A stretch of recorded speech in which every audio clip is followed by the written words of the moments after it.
Antes que nada, quiero agradecerle a Nicolás por haberme invitado a participar en esta ceremonia de inauguración de este premio que me parece a mí muy importante, como decía Nicolás, para unir la academia con la práctica, pero sobre todo a mí me parece importante para la evolución y el desarrollo del país.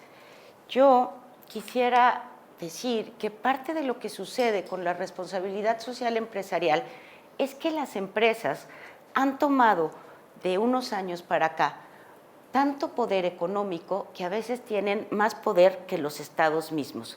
Por ejemplo, en México, para que creo que tenemos un lugar que a veces sube o baja un poquito, a nivel mundial tenemos el 15, a veces el 16 de número de economía, 4 empresas como Walmart, Exxon, General Electric, no recuerdo alguna otra, 4 empresas generan más ingreso que el PIB de México, que está ocupando el 16 o el quinto o 15 lugar en la economía. Entonces, de ahí empieza a surgir el tema de la responsabilidad social empresarial, donde estas empresas tienen a veces un mayor poder económico que los estados.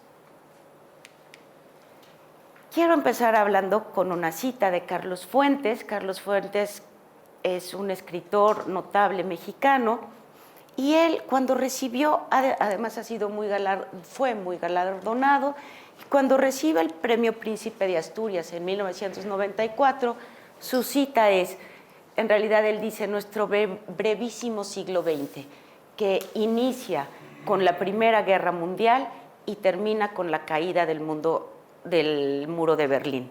Pero lo que él dice es, fue un siglo de progreso sin igual, con un mayor avance científico y una desigualdad social sin precedentes, en donde solo pocos disfrutan de una vida respetable. Me gusta esta cita de Carlos Fuentes porque, bueno, fue ciudadano de mi país, pero además retrata muy bien el siglo XX, que es el que da paso a la era moderna de la responsabilidad social empresarial. ¿Cómo se discute el tema de la responsabilidad social empresarial? Quiero platicarles que yo en el 2010 empecé mis estudios de doctorado en la Universidad de Exeter en Inglaterra y tenía que hacer una propuesta de investigación. En mi propuesta de investigación me llama mucho la atención que ahora Nicolás les dice, es un premio que se está lanzando con la Platform Foundation, pero que lo lanza la maestría en contaduría, sin embargo, está abierto a las diversas profesiones. Y Nicolás tiene toda la razón, porque cuando yo presenté mi primera propuesta de investigación, pues mi doctorado es en contaduría, lo estoy haciendo en el área de responsabilidad social, hablaba yo de sustentabilidad y quiero decirles que en 2010 en México no había todavía un concepto de la traducción de sustainability. Se traducía como sostenibilidad, se traducía como sustentabilidad. Afortunadamente yo ya tenía que estar hablando en inglés y no tenía ese problema, pero cuando les platicaba en México de qué era mi trabajo, todavía no había una definición. Finalmente quedó como sustentabilidad. Y todavía de pronto encuentro que algunos piensan que la sustentabilidad es solo medio ambiente y que la responsabilidad social es solo filantropía. En México hemos ido evolucionando y creo que a grandes pasos en este tema. Volviendo a la parte que Nicolás decía, que es abierto a todas las profesiones, bueno, a mí me sucede que cuando presento mi primera propuesta de investigación, le digo a mi supervisor, en inglés, haciendo una buena propuesta, donde yo quería ver el impacto de las empresas que actuaban con responsabilidad social, el impacto que tenían en el bienestar social de la comunidad donde estaban. Y tenía yo un buen paper, un buen ensayo académico donde me quería yo basar, unas lambdas, etcétera, que estaban ahí. Y mi supervisor me dijo, Yanira, es muy buena idea, pero esto no es contabilidad, esto es economía. Voy a investigar por ahí Y después me encuentro otro paper, bueno, otros artículos académicos muy buenos, donde veo y le digo, ya tengo mi tema, yo quiero ver el impacto que tienen las empresas socialmente responsables, el impacto que tienen en el precio de la acción, el rendimiento, etcétera, etcétera. Y su respuesta fue, Yanira, muy interesante, ya lo han hecho muchos y además eso no es contabilidad, es finanzas. Me dijo, Yanira, creo que no sabes qué es contabilidad, toma un libro, regrésate a las bases y luego vienes. Entonces, bueno, finalmente encontré. Y encontré, como decía Nicolás, ok, está la responsabilidad social, pero ¿y luego qué? Entonces viene la parte de rendición de cuentas. Algunos investigadores y algunos practicantes decían, ¿cuál es la profesión que va a cachar esta rendición de cuentas? La empresa dice, soy socialmente responsable, pero ¿quién? Entonces, dado la confianza que hay en la profesión contable, dada la naturaleza de la profesión contable, pues ha sido la profesión contable quien ha tomado por un lado, la asesoría en la presentación de esos informes y por otro lado también la validación. Aunque no son los únicos, no es una actividad privativa del contador. Lo puede hacer un abogado, lo puede hacer un agrónomo a veces, dependiendo del impacto que tenga la empresa. Sin embargo, la profesión contable goza de la confianza del público en general y gran parte de ellos son los que se dedican a la elaboración, la asesoría de los reportes y también a la validación de los mismos. El primer debate era sobre la responsabilidad social, era cuál es la responsabilidad social de las empresas. Milton Friedman, Premio Nobel de Economía en 1976, bueno, fue Premio Nobel en 1976, pero en 1970 él alegaba que la responsabilidad social no existía, que la única responsabilidad y el objetivo de las empresas era generar utilidades, siempre dentro de un entorno legal y un entorno económico con una competencia abierta, libre, sin engaño o fraude. Él incluso, fíjense, son los años 70, y él dice, buscar un fin social es un tipo de socialismo. Bueno, él es un reconocido economista, gana el premio Nobel, etcétera, pero le contestan. Entonces, Mulligan le contesta a Friedman y dice, está bien lo que dices, sin embargo, las empresas no pueden existir si no tienen un objetivo social. Si tú nada más ves la generación de utilidades, te estás perdiendo de toda la legitimización de las empresas, porque las empresas existen por un contrato social, las empresas impactan a la sociedad y como impactan a la sociedad deben de ser responsables. Otro autor importante, Shaw, le contesta a Mulligan con respecto a su crítica de Friedman y le dice, es muy bueno el paradigma que pone Mulligan de decir las empresas están impactando directamente a la comunidad, hay que evaluar esos riesgos, etcétera. Pero si bien el paradigma de Mulligan es interesante y tiene buenos argumentos, está dejando fuera a los accionistas y por lo tanto se cae. Finalmente entra la discusión Peter Drucker, por ejemplo, diciendo que no hay pleito entre la maximización de recursos y de utilidades con la responsabilidad social corporativa, que de hecho la responsabilidad social corporativa o empresarial te lleva a sobrevivir en el largo plazo. Entra también Porter a decir, no hay problema, la responsabilidad social corporativa es incluso una ventaja competitiva, algo que te va a distinguir de los demás. Y finalmente, él es Friedman, entra Freeman y Palmar, y estos autores lo que dicen es, sí, la responsabilidad social corporativa es cuando las empresas van más allá de sus accionistas e incluyen a diferentes grupos de interés, lo que en inglés llaman stakeholders, y que todavía no hay una traducción oficial para decir si son grupos de interés diferentes, la comunidad a la que afectas. Hay algunos como el GRI que me decías que les dieron plática la vez pasada, donde te pone diferentes círculos de grupos de interés hasta que impactas a la sociedad en general.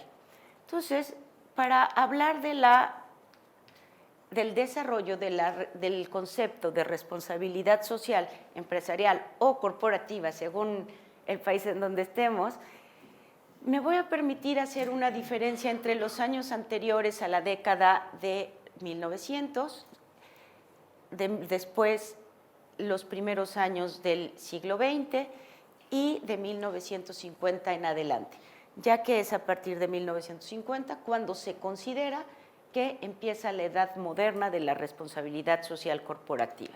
El periodo de 1900 a 1950 es un periodo sumamente interesante, porque el periodo anterior a la Primera Guerra Mundial desata un descontento social que venía acumulado de la era industrial. Y entonces se empieza a proveer de responsabilidad social, pero más que responsabilidad social, se empieza a dar una ayuda asistencial para aquietar todo este descontento social que estaba ocurriendo. Sin embargo, viene la Guerra Mundial y todo se detiene. Antes de la guerra, en Estados Unidos empezaron a pagar finalmente por indemnizaciones por accidentes de trabajo, pensiones y muerte, pero todo se detiene al inicio con la Primera Gran Guerra. En los años 20 empieza a retomarse esta parte de responsabilidad social, pero era más vista hacia personas que hacia empresas. Y tenemos, por ejemplo, el caso de la familia Rockefeller, donde decía que el bienestar social estaba de la mano de la producción de la riqueza. Un poco esta idea de que si al país le va bien, hay crecimiento y el crecimiento jala el desarrollo. Hemos visto que no necesariamente es así. Por el otro lado, Henry Ford lo que decía, no, el servicio está antes que el fin de lucro. Y entonces tiene su producción en serie. Parece ser que en realidad lo que estamos viendo aquí es que la familia Rockefeller, y concretamente el señor mayor, el señor Rockefeller, era un hombre muy religioso, donde él siempre dio un diezmo a su iglesia. Y en la medida que fue teniendo más dinero, tuvo que contratar dentro de sus empresas a una persona que se encargara de hacer esta filantropía. Pero no era porque él fuera socialmente responsable como empresa, sino que como hombre religioso, a él le gustaba ir a limpiar la iglesia, etcétera, etcétera. Siempre dio su diezmo y entonces, al crecer tanto su compañía, es la primera noción que tenemos de que haya un departamento encargado de esto. Siempre fue muy discreto porque a él no le gustaba que le fueran a pedir dinero. Henry Ford, por otro lado, con esta parte de decir que todos tuvieran, por ejemplo, coches y su producción en serie, y donde él decía el servicio está antes que el lucro, parece ser que terminó sus años en una granja aparte porque no entendía cómo había cambiado el mundo. Parte de un mundo que él había hecho cambiar. No le gustaba lo que había visto después. Sin embargo, siguen todos estos problemas.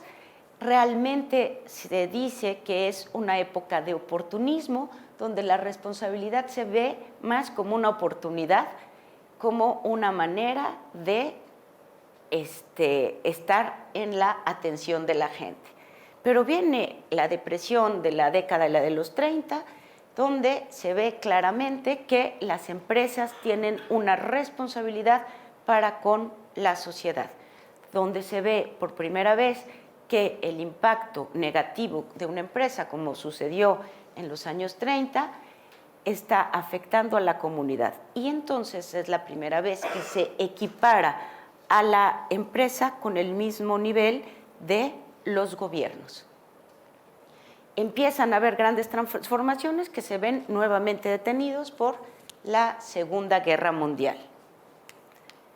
Ahora voy a empezar la época moderna. Yo les decía, he dividido en 3 periodos y este es el periodo largo donde me iré poco a poco a través de las décadas. En la década de las 50 aparece Bowen con un libro muy importante que se llama La responsabilidad social de los hombres de negocios. Con este libro, Carroll, un investigador muy importante, dice Bowen fue un impulsor de la época. Fue el primero en articular la frase de la responsabilidad social del hombre de negocios y por eso debería de ser llamado el padre de la responsabilidad social. Pero ¿a qué se refería Bowen con responsabilidad social o responsabilidad social empresarial? Decía que los empresarios tenían que tener políticas y tenían que tomar decisiones para que sus líneas de acción fueran deseables o estuvieran de acuerdo con los objetivos y valores de toda la sociedad. Todavía queda un poco ambigua, pero es la primera definición que tenemos de responsabilidad social. Todavía no se llamaba responsabilidad social empresarial, pero él hablaba de la responsabilidad social del hombre de negocios. En estos años 50 empieza a haber movimiento al respecto, empieza a moverse, los empresarios empiezan a sentirse más cómodos con el concepto de responsabilidad social, pero todavía sigue siendo filantropía, es decir, como especie de donativos.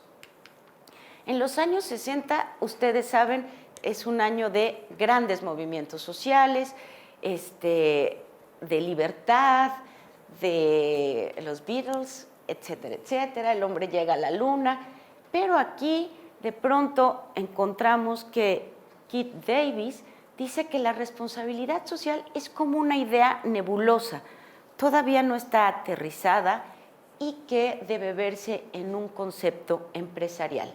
Dice que las decisiones del hombre de negocios deben ir más allá del interés económico de la empresa, que recuerden ustedes, fue el debate que un poco después, en los años 70, tiene Mulligan con todos los otros economistas.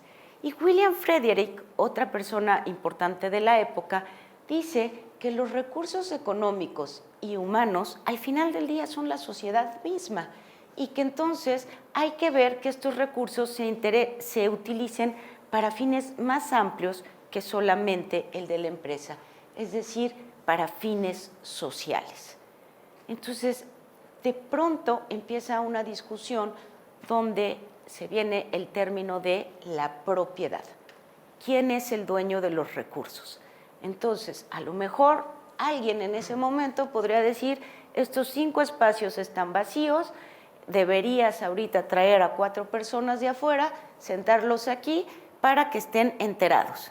Y a lo mejor Nicolás puede decir, oye, pero no están interesados, ¿para qué los voy a sentar? Entonces empieza a venir ese tema de, sí, son mis recursos, no están desperdiciados, lo que pasa es que la gente que está aquí está cómoda, si no estaríamos muertos de calor ahorita, ¿no? Los años 70 viene un fenómeno interesante. Los años 70 son los años de la rebeldía. Aquí se desarrolló más la definición de responsabilidad social empresarial. Y como ven ustedes, hay un conjunto de autores que hablan y dan conceptos sobre la responsabilidad social empresarial. ¿Por qué? Porque es la época donde empiezan a pelearse los economistas, donde existe o no existe la responsabilidad social, cuál es el objetivo de las empresas. Lee Preston y James Post, ellos lo que llevan es el camino del contrato social. Y dicen, las empresas existen porque la sociedad les da permiso para existir. Hay un contrato social que las está sosteniendo. Seneca, por ejemplo, él no da una definición, pero hace un estudio de lo que dicen los diferentes economistas. Y lo que dice es, todos están hablando de lo mismo, pero con diferentes palabras. El Comité para el Desarrollo Económico reconoce la responsabilidad social de las empresas, diciendo las empresas, aun cuando persigan fines de lucro, tienen un objeto social que les da origen. Es decir, ORT ya es una empresa social por naturaleza porque está dando educación. Y voy a suponer que Ana produce azucareras, o ¿cómo podría llamar? O produce plumas. Ella produce plumas y la gente se las compra porque las necesita.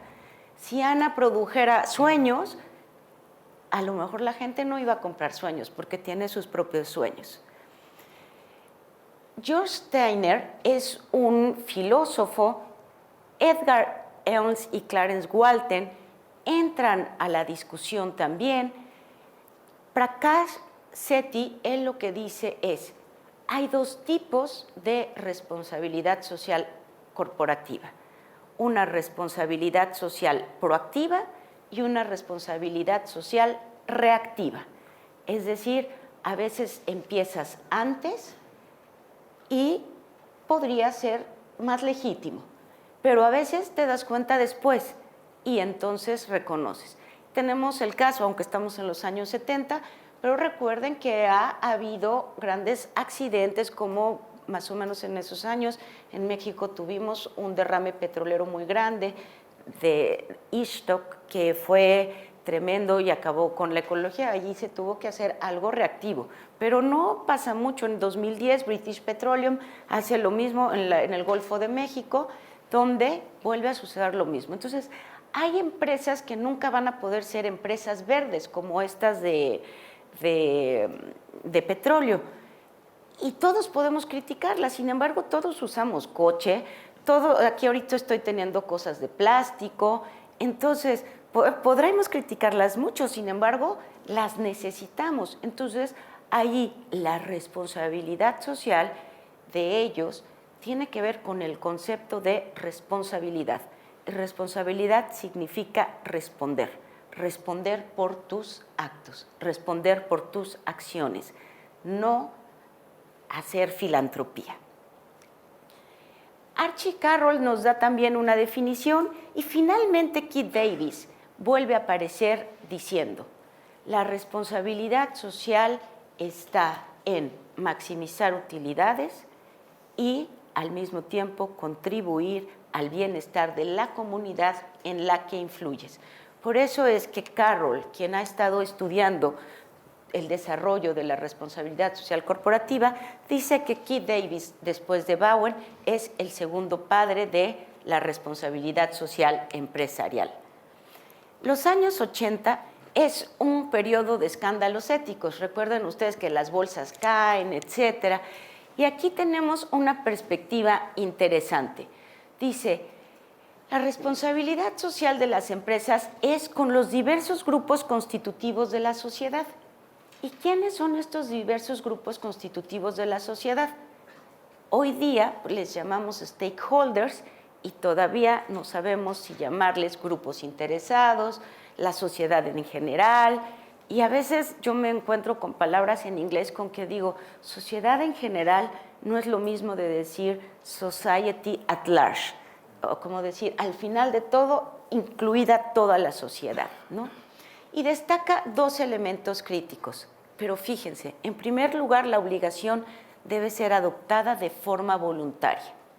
Ustedes que van a hacer investigación, parte de la investigación está en ¿debe o no debe ser voluntaria? Hay países que lo tienen mandatorio y hay países que lo tienen voluntario. Y hay países que lo tienen como voluntario, pero tienen grandes incentivos a que lo tomen. En segundo lugar, dice que la obligación es amplia y se extiende más allá del deber tradicional a los accionistas, yéndose a grupos sociales tales como clientes, empleados, proveedores y comunidades vecinas. ¿Por qué a los clientes? Porque les vas a dar un servicio, un buen servicio, no los vas a engañar con tu producto. ¿Por qué a los empleados? Porque los vas a tratar en condiciones dignas. ¿Por qué a los proveedores? Porque si tu proveedor no te está surtiendo del material adecuado, está comprometiendo tu producto. ¿Y por qué a las comunidades vecinas? Porque a veces podemos tener desechos que impacten a la comunidad. A lo mejor ustedes leyeron hace poco una minera mexicana contaminó el río Sonora, donde de repente el río se volvió rojo y de aquí a que se descubrió por qué y el impacto, etcétera. Entonces tiene una responsabilidad para la comunidad vecina.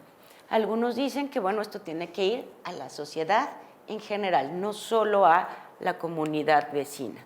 Y es en este periodo donde surge el reporte Brundtland de las Naciones Unidas. Quiero decir nada más para efectos de las mujeres que Brundtland es una mujer.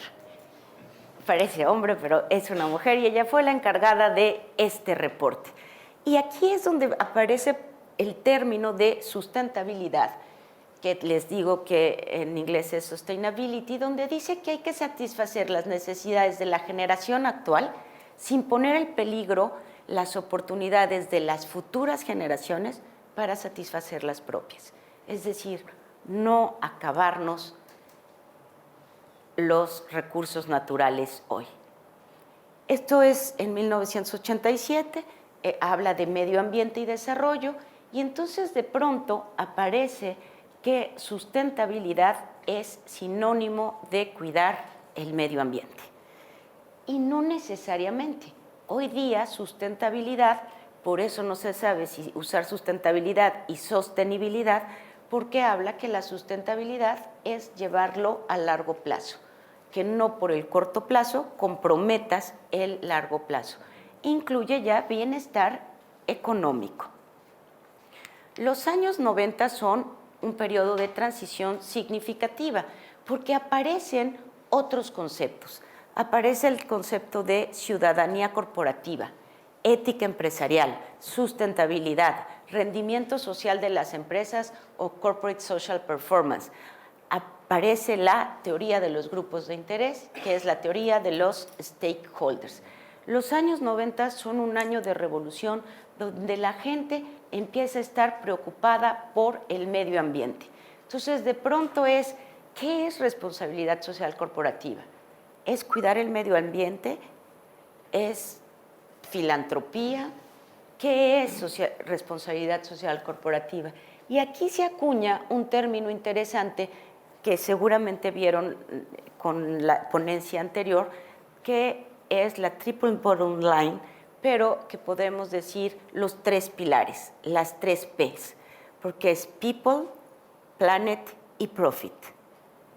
No puede haber responsabilidad social corporativa si tú no cuidas a la gente. Y en people entra todo lo que veíamos, clientes, personal, nuestros empleados, la gente del hoy, la gente del futuro, planet, medio ambiente y profit. Si no generas utilidades, la empresa desaparece. ¿Y cuál responsabilidad social corporativa si de pronto esta escuela se fuera?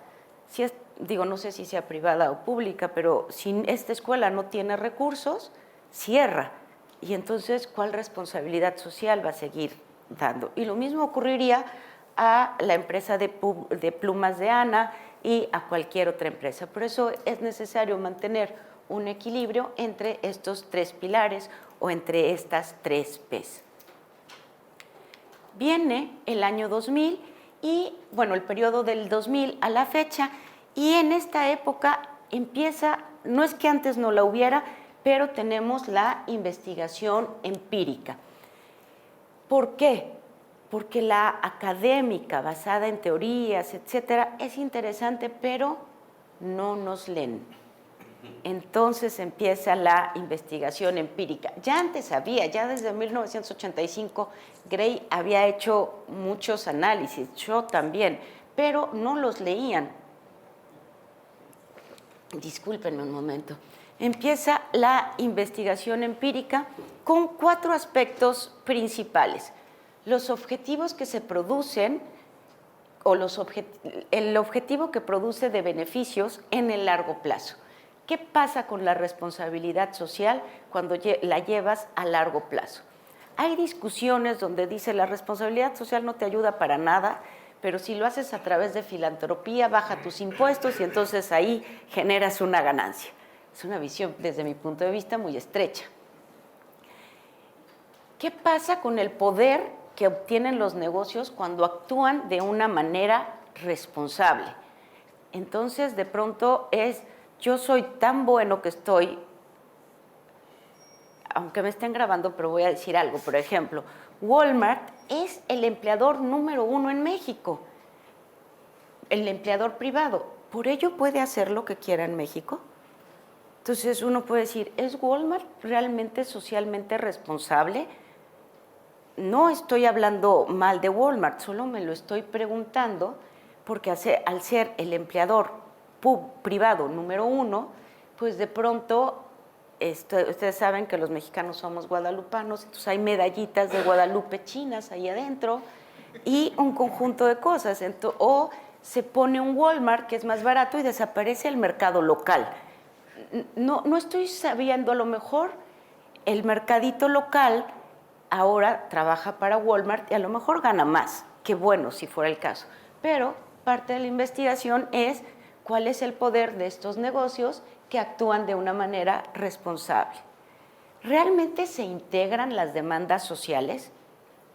Es decir, ¿qué pasó en este caso de el río de Sonora que quedó contaminado?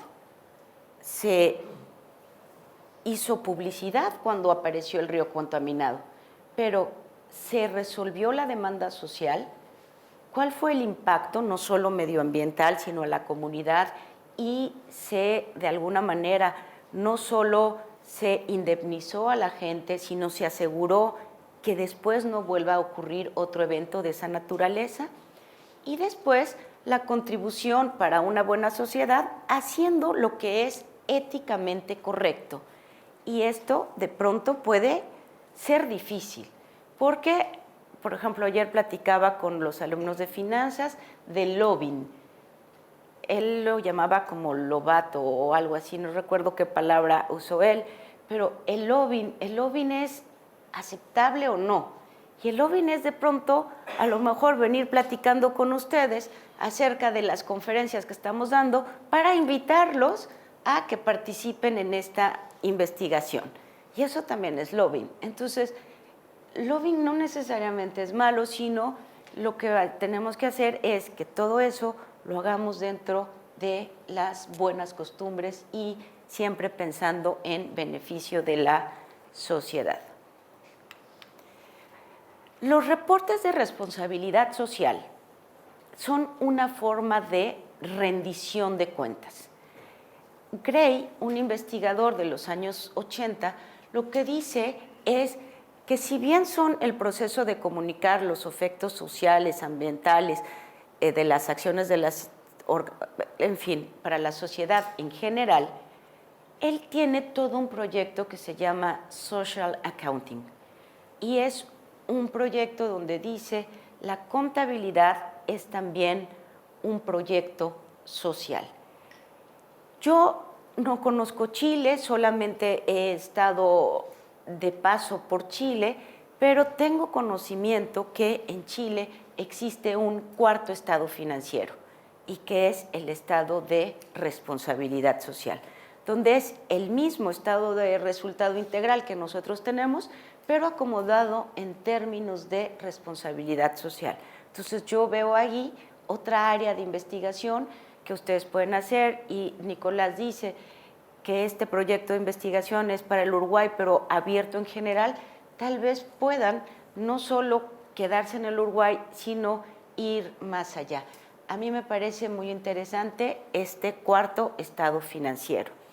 ¿Y por qué este reporte, por qué cae dentro de la contabilidad? Hay un proyecto del Príncipe de Gales que es Accounting for Sustainability, A4S. Como algunos no están a favor de la corona y etcétera, pues es polémico. Pero realmente lo que dice él, no solo él, sino, por ejemplo, algunas empresas que están participando, concretamente una empresa nórdica que se llama Novodisk, dice, es cuando la contabilidad da no solo una rendición de cuentas, sino una medición de la empresa con una visión amplia, considerando la responsabilidad social. Entonces, dentro de los temas de investigación, ¿qué tendremos? Pues uno de los problemas es cuál es la motivación real de las empresas para engancharse con la responsabilidad social empresarial. Aquí puede haber diferentes posibles motivaciones para los gerentes o los hombres de negocios de reportar. Ahorita me doy cuenta que me he olvidado decir que Milton Friedman, parte de lo que decía era, el ejecutivo de la empresa no es más que un empleado de los dueños y tiene que vigilar que los recursos de la empresa sean utilizados en beneficio de la empresa. Así que cualquier donativo o filantrópico o cualquier buena intención, él lo estará haciendo con recursos que no son propios. Lo está haciendo con recursos de la empresa. Y él decía, bueno, dona tu bono si quieres, pero no tomes el de la empresa.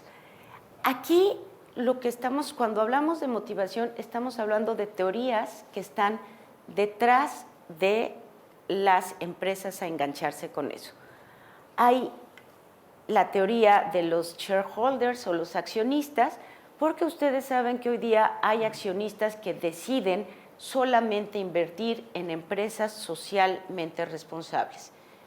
Hoy día la gente entra al mercado de valores y dice, yo nunca entraré a una empresa como British Petroleum y quiero tener mi dinero en empresas que sean socialmente responsables. Y hay una rendición de cuentas hacia los shareholders. Hay otra teoría que es la de los stakeholders, donde dices, no, yo voy hacia, o mi intención es hacia la comunidad donde estoy impactando. Y les voy a poner un ejemplo. En México existe una empresa que forma parte del grupo donde yo trabajo, que es Fresnillo. Fresnillo cotiza en la Bolsa de Londres y es una de las top 100 del índice de la Bolsa de Londres. Es, creo que, la segunda productora de oro y la primera productora de plata, cuando menos a nivel nacional. Es una empresa que está basada en Londres, cotiza en Londres, cross-listed con México, pero su base es Londres, pero solo actúa en México. La minera está en México y forma parte del grupo donde yo trabajo. Es, por ejemplo, un caso interesante que es parte de lo que yo estoy haciendo en mi investigación, ver cuál es la motivación de ellos, si hacia los shareholders que están en Inglaterra, hacia los stakeholders que están en México, o una teoría, que es la tercera, social económica, donde es hacia la legitimidad de la empresa, lo que hablábamos del contrato social. La amenaza de legitimidad puede ser una de las razones más importantes, porque entonces, ¿cuál es la posición de la empresa hacia la responsabilidad social? ¿Qué es lo que me da legitimidad? ¿Es la responsabilidad social una actividad estratégica o se trata de motivos éticos? Hablábamos de este oportunismo. Parte de la época del periodo industrial, recuerden ustedes que vienen las telecomunicaciones, el periódico, el ferrocarril, la electricidad.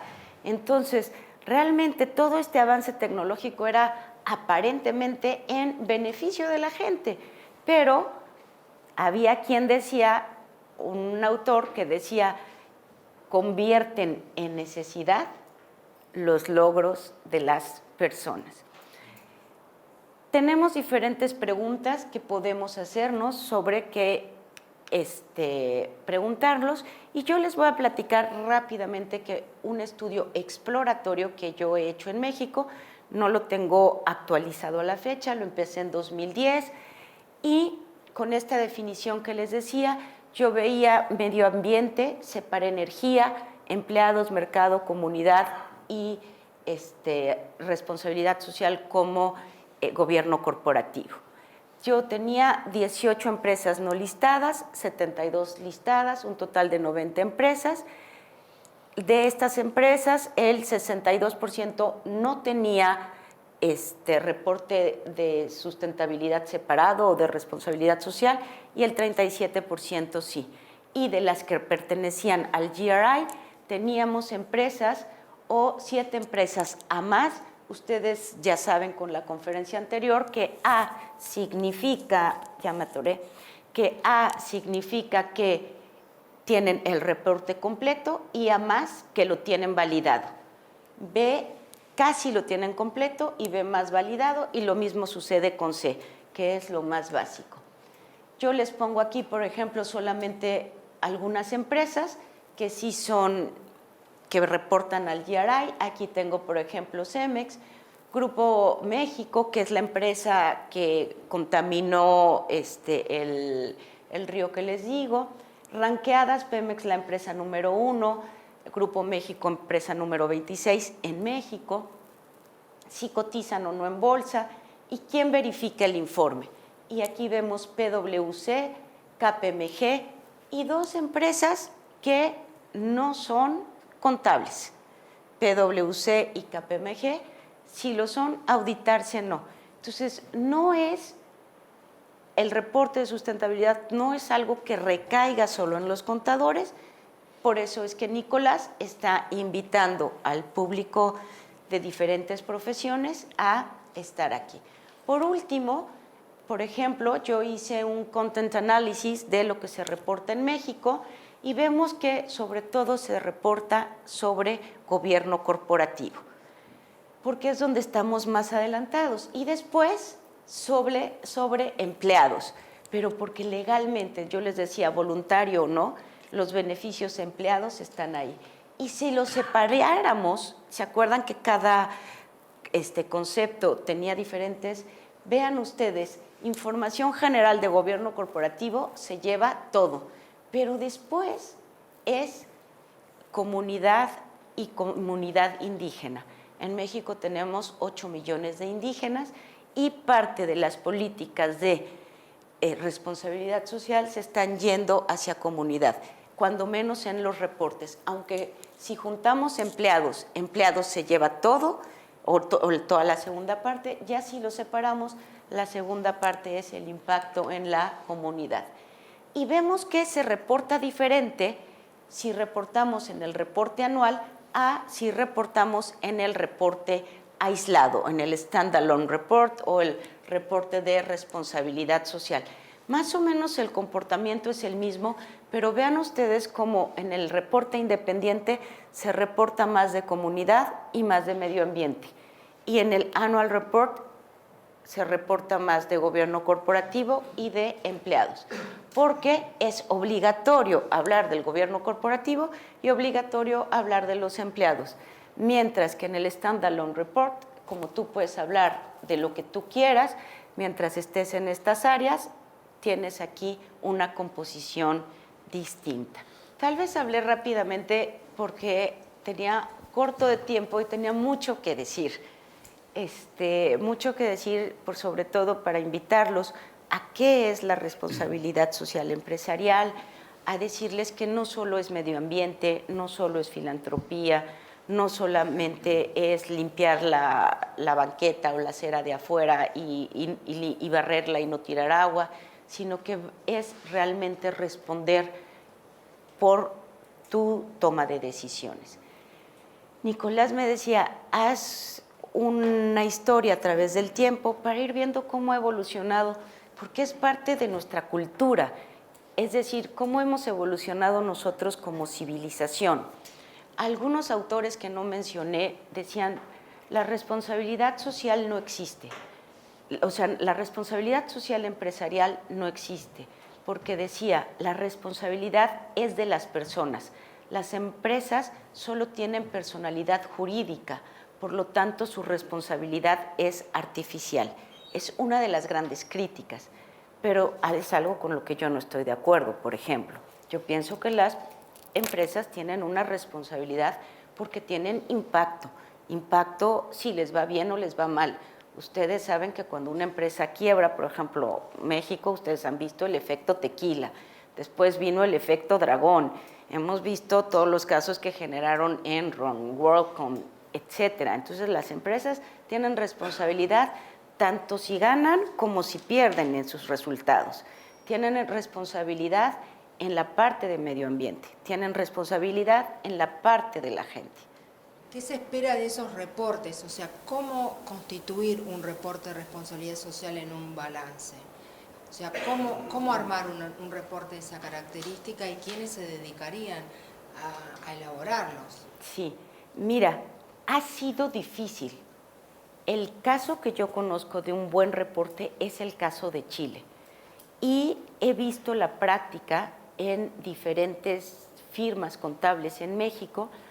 He tenido la oportunidad de ir a ver cómo lo hacen ellos y, ¿sabes? Están contratando agrónomos, están contratando gente de otras disciplinas y como lo hacen es una especie de benchmark. No te revelan información confidencial, pero voy a suponer que se tratara de una empresa de educación. Entonces lo que hacen es que la firma ve las prácticas de diferentes empresas de educación y ve cómo está posicionada tu empresa. Entonces se han visto obligados a contratar diferentes profesiones para los diferentes tipos de empresas.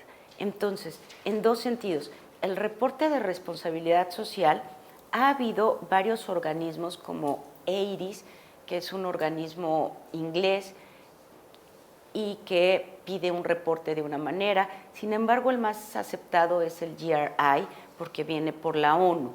El índice de sustentabilidad en México está más basado en EIRIS que en GRI. Sin embargo, las empresas de todas maneras reportan al GRI porque saben que es mundialmente reconocido. Entonces, sí, te tienes que ayudar de otras profesiones, porque el contador finalmente le dices 10 grados de contaminación, no sabes qué significa. Entonces, te tienes que ayudar de los demás. Y el reporte de Chile lo que hace es cambiar cuánto se ha gastado en esto, cuánto se ha consumido en esto, etcétera. Es muy interesante lo que está haciendo Chile.